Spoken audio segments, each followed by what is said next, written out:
You've earned the right to share your wisdom and experience, and let me tell you, that's something to be proud of.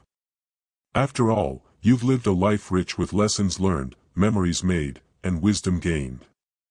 But here's something important to keep in mind: maintaining respect and connection in your relationships requires a little more than just showing up. It's about thoughtful communication, and sometimes, that means taking a step back and considering how we speak, not just what we say. As we age, our relationships evolve, whether it's with our children, our grandchildren, or friends who have been with us through thick and thin. The beauty of these bonds lies in the respect and understanding we've nurtured over the years. But did you know that a simple shift in how we communicate can bring us even closer? The words we choose matter more than ever. How we speak to others can either build bridges or create distance, and the key to staying connected lies in being mindful of our language. Now, think about this: have you noticed how your way of speaking has changed over the years? Maybe you've become more reflective or more direct, or perhaps, over time, the things you say have shifted with the times. That's natural, but it's also something that can strengthen the bonds you share with your loved ones. You don't have to change who you are to do this, but sometimes adjusting the way we communicate, just a little, can make a huge difference. It's not about saying the perfect thing, but saying what's most likely to be heard and understood. In this video, we're going to look at 8 phrases that, while they may have been a part of your vocabulary at one point, could be getting in the way of staying connected with those you care about most. Together, we'll explore how small changes in your words can have a powerful impact, not just on how others see you, but also on how you feel in your relationships. So, let's take a moment and reflect on the conversations you've had with family and friends recently. What's working well? What might need a little tweaking? By the end of this video, you'll feel more empowered to communicate in a way that keeps your relationship strong, respectful, and full of love. 1. I'm too old to change. When we say, "I'm too old to change," it can unintentionally create emotional distance, not only from others but also from ourselves. It suggests a mindset of resignation, one that might make you feel stuck in the past or disconnected from new experiences. This mindset can reinforce stereotypes about aging that limit potential and growth. Research has shown that adopting a growth mindset, especially in your later years, improves mental well-being and cognitive health. People who remain open to learning new things experience greater joy, and this openness can keep your mind sharp. Change isn't about abandoning who you are, but about staying flexible, which is key to thriving as you age. Embrace the opportunity to learn something new, no matter how small. Whether it's a new hobby, technology, or even adjusting your thinking, these shifts can lead to a sense of accomplishment and connection. You don't need to become an expert, it's the process of trying that enriches your life. It's not about fearing change, but being prepared for it. You've lived a long life and gained so much wisdom, why not continue to grow and experience new things? Change doesn't diminish your value, it enriches it. Take Rose, for example. She used to say, "I'm too old to learn that." She resisted using smartphones, thinking it was just too complicated. But after her granddaughter convinced her to take a class together, Rose was amazed at how easy it was. Now, she sends texts, shares photos, and even uses video calls to stay close to her family. It opened a whole new world for her, and her family was thrilled to connect in new ways. Think about this: have you ever held back from trying something new because you thought it was too late? What's something small you could try today to embrace change in your life? Before we dive in, make sure to hit the subscribe button and turn on notifications so you never miss out on more valuable tips and advice tailored just for you. If this video resonates with you, leave a comment with one below to let me know you're following along. Now, let's jump right into it. 2. I've seen it all, so I know best. While your life experience is invaluable, saying, "I know best," can unintentionally shut down conversations and make others feel like their opinions don't matter. This can create emotional distance and hinder meaningful exchanges.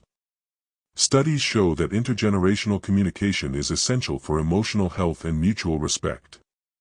Listening to and valuing the perspectives of others, especially younger generations, helps foster strong, healthy relationships. Shift the focus from asserting authority to encouraging a two-way conversation.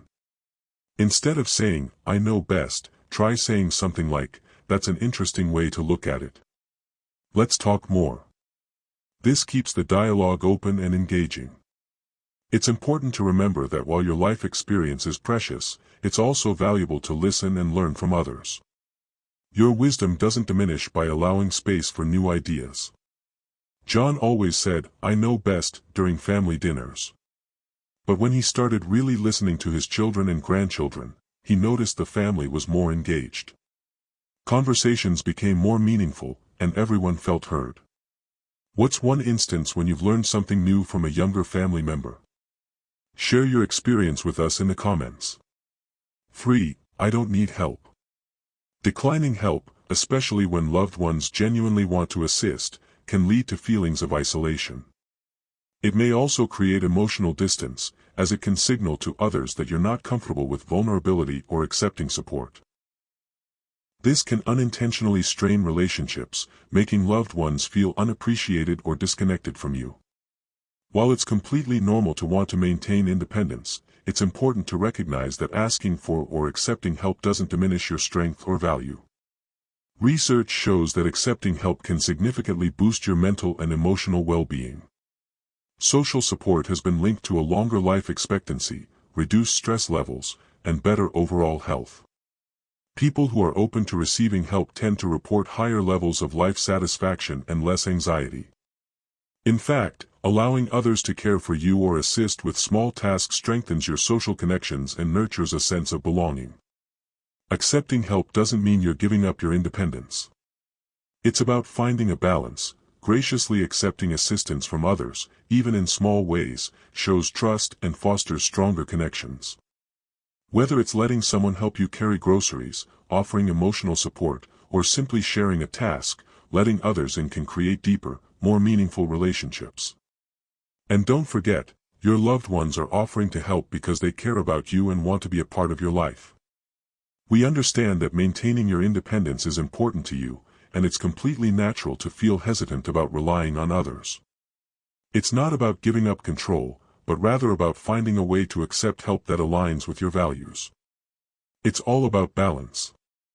You don't have to give up your autonomy to connect more deeply with those you love. Lily was always adamant about not needing help. She prided herself on doing everything on her own, and at first, she refused offers from her family. But when her daughter suggested taking her shopping, Lily hesitantly agreed, thinking it would be a small favor. To her surprise, it became a cherished bonding experience. They spent the afternoon sharing stories and laughter, and Lily realized that accepting her daughter's offer didn't make her less independent. In fact, it deepened their connection and allowed her to enjoy their time together in a way she hadn't expected. How do you feel about accepting help?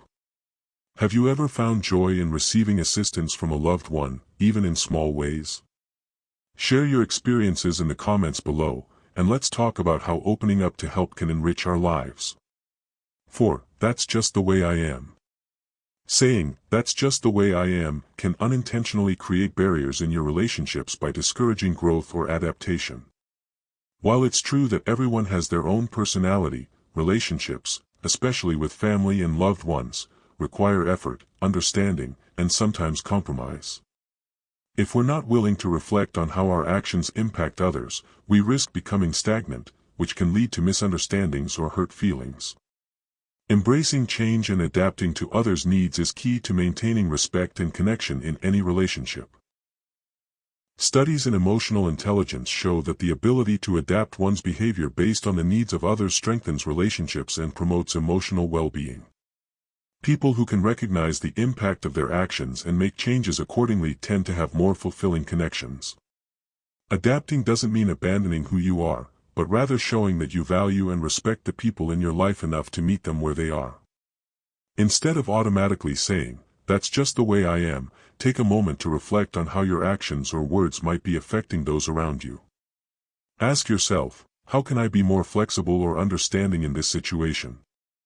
Small changes, like being more considerate or expressing yourself with kindness, can have a big impact on how others perceive and connect with you. You've earned the right to be yourself, but relationships require ongoing effort and understanding from both sides. It's okay to be true to who you are, but sometimes we have to adjust our approach to nurture the connections that matter most. You have the power to adapt and show those you love that you care. Gerald was known for being blunt in his words. While he didn't mean any harm, his directness often created tension during family gatherings. One day, his son gently pointed out how his comments were affecting the mood, and Gerald took it to heart. He made a conscious decision to soften his approach and express himself with more kindness. The change was subtle, but the impact was clear. Family dinners became more pleasant, and his relationships with his children and grandchildren grew stronger. Think about a time when you made an adjustment to improve a relationship. What did you learn from that experience? How did it change your connection with others? Share your thoughts in the comments below. 5. I'll never be happy again. Saying, "I'll never be happy again," signals a sense of hopelessness and can create emotional distance between you and those who care about you. It's understandable to feel sadness, especially after a loss or difficult time, but expressing this kind of finality can prevent others from offering support. It also may inadvertently reinforce feelings of despair, making it harder for you, and those around you, to see the possibility for happiness again. Negative thinking patterns like this can have a significant impact on your mental health. Research in cognitive behavioral therapy, CBT, shows that reframing negative thoughts can improve emotional resilience and increase happiness. By recognizing and challenging these patterns, we can shift our perspective and open ourselves up to new, more positive experiences. The brain is incredibly adaptable, and by focusing on gratitude and small positive changes, you can begin to cultivate joy once again. Instead of focusing on a sense of permanent sadness, try to focus on small, positive aspects of your day. Whether it's a cup of coffee, a phone call with a friend, or a walk in the sunshine, these moments can shift your mindset and remind you that joy can still be found in everyday life. Start by practicing gratitude for the little things, and you'll find that joy becomes more accessible with time. It's not your fault if you're feeling down. Life can be challenging at times, and everyone goes through periods of sadness. But remember, by focusing on the good, even in the smallest moments, you can begin to see joy again. Healing doesn't happen overnight, but with patience and openness to life's little pleasures, happiness can return. After the loss of his spouse, Harold felt certain that he would never find happiness again. His grief was overwhelming, and it seemed like the world had lost its color. But with time, therapy, and the support of his close friends, Harold began to find small sparks of joy again. He started taking walks in the park, enjoyed cooking meals for his family, and even found himself laughing again at family gatherings. Slowly, Harold realized that happiness wasn't gone, it was just waiting for him to notice the little things that made life worth living. What small positive change could you make today to lift your spirits? Maybe it's taking a moment to appreciate something small or reaching out to a friend. Share your thoughts in the comments, and let's encourage each other to find joy in the everyday. 6. I can't do anything anymore. When you say, "I can't do anything anymore," it can create a feeling of helplessness, signaling that you've given up on things that once brought you joy or purpose. This mindset can lead to further isolation and limit your interactions with others, making you feel even more disconnected. While it's natural to face physical or emotional challenges as we age, giving in to this thought can prevent you from discovering new ways to stay engaged with life. Staying physically and mentally active is essential as we age. Regular physical activity, such as walking, gardening, or even stretching, has been shown to delay the effects of aging and maintain cognitive function. Mental engagement, like solving puzzles, reading, or learning a new skill, also keeps the mind sharp. Studies consistently show that keeping both body and mind active promotes better overall health and enhances life satisfaction. You don't have to do everything you used to, but try to engage in small, manageable activities that bring you joy or challenge you in new ways. It could be something simple like taking a short walk around the block, reading a chapter from a book, or even learning a new recipe. These small efforts can lift your spirits, improve your mood, and help you rediscover a sense of accomplishment. It's okay to have limits. It's perfectly normal to slow down or adjust to new circumstances. But remember, just because things change doesn't mean your ability to participate in life disappears. You are capable of more than you realize, and sometimes, the smallest steps can lead to the biggest rewards. Martha retired after decades of work and felt like she couldn't do anything anymore. She missed the routine and purpose of her job and thought she'd never feel fulfilled again. But when a friend invited her to join a local book club, Martha hesitated at first. Slowly, she found herself rediscovering her love for reading, and enjoying the socializing too. She made new friends, shared stories, and even started reading more than she had in years. Martha realized that even in retirement, there was so much to do, and her life was far from over. What's one small activity you'd like to try again? Is there something you used to enjoy that you can start incorporating into your routine? Share your thoughts with us in the comments. 7. I don't want to be a burden. Saying, "I don't want to be a burden," often stems from a deep sense of guilt or concern that you're inconveniencing others. While this sentiment comes from a place of love and independence, it can ultimately lead to isolation. Avoiding support from others may leave you feeling disconnected, and over time, this reluctance to ask for help can make it harder to maintain the strong, supportive relationships you've worked so hard to build. The fear of being a burden can lead to anxiety, depression, and even physical health issues. Studies show that individuals who hesitate to accept help are more likely to experience feelings of loneliness and emotional distress. In contrast, accepting care and support, whether it's a listening ear or help with a task, strengthens emotional health and family bonds. Having a support system is crucial for mental well-being, especially as we age. Remember, your loved ones genuinely want to help you, not out of obligation, but because they care. Let them know what kind of support would be most helpful to you, whether it's emotional encouragement or assistance with simple tasks. Asking for help doesn't make you weak, it strengthens the connection between you and those you love. You are not a burden. It's natural to want to remain independent, but the people in your life care deeply about you and want to be there for you, just as you have been there for them. Allowing them to help you gives them the opportunity to show their love and care, and it helps you maintain meaningful connections. Alice used to feel guilty asking for help with things like groceries, thinking she was imposing on her daughter.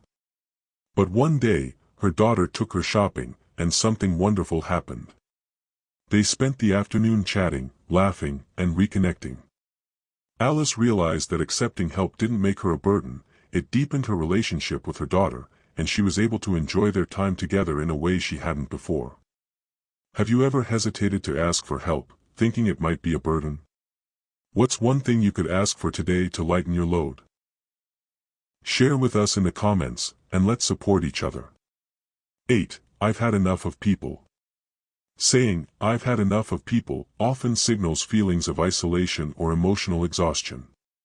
It's natural to feel overwhelmed at times, especially when life has been challenging or after personal loss. However, consistently shutting yourself off from others can deepen feelings of loneliness and disconnection.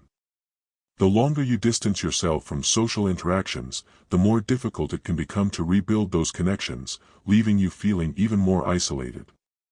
Loneliness is linked to a variety of health concerns, including depression, anxiety, and cardiovascular disease. Studies have shown that strong social connections are critical for maintaining both physical and mental health as we age.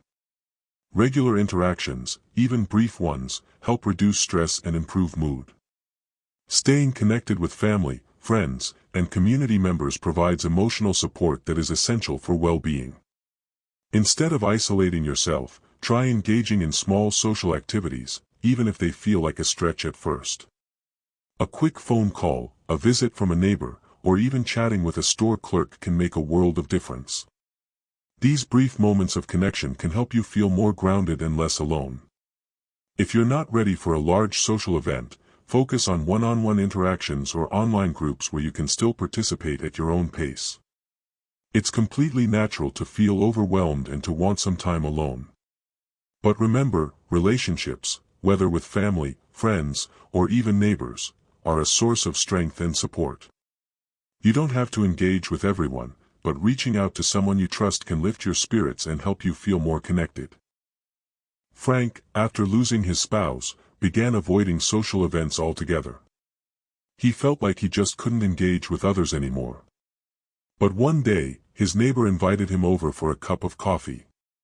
That simple invitation turned into a deep conversation, and it opened the door to more social interactions. Frank soon realized that engaging with others, even in small ways, helped him feel more involved in his community and gave him a sense of belonging again. What steps can you take today to reconnect with others? Whether it's reaching out to a friend or simply saying hello to a neighbor, small actions can make a big difference. We'd love to hear your thoughts in the comments. In conclusion, being mindful of our words can greatly improve our relationships and help us stay connected with those we love. Change isn't about losing who you are, it's about adapting to keep those relationships vibrant and meaningful. Remember, you're not alone in this journey, your life experience is invaluable, and embracing small changes can make a big difference. We'd love to hear your thoughts and experiences. Share them in the comments and let's support each other in strengthening our connections. And if you haven't already, make sure to hit that subscribe button and turn on the bell so you don't miss out on more great content like this.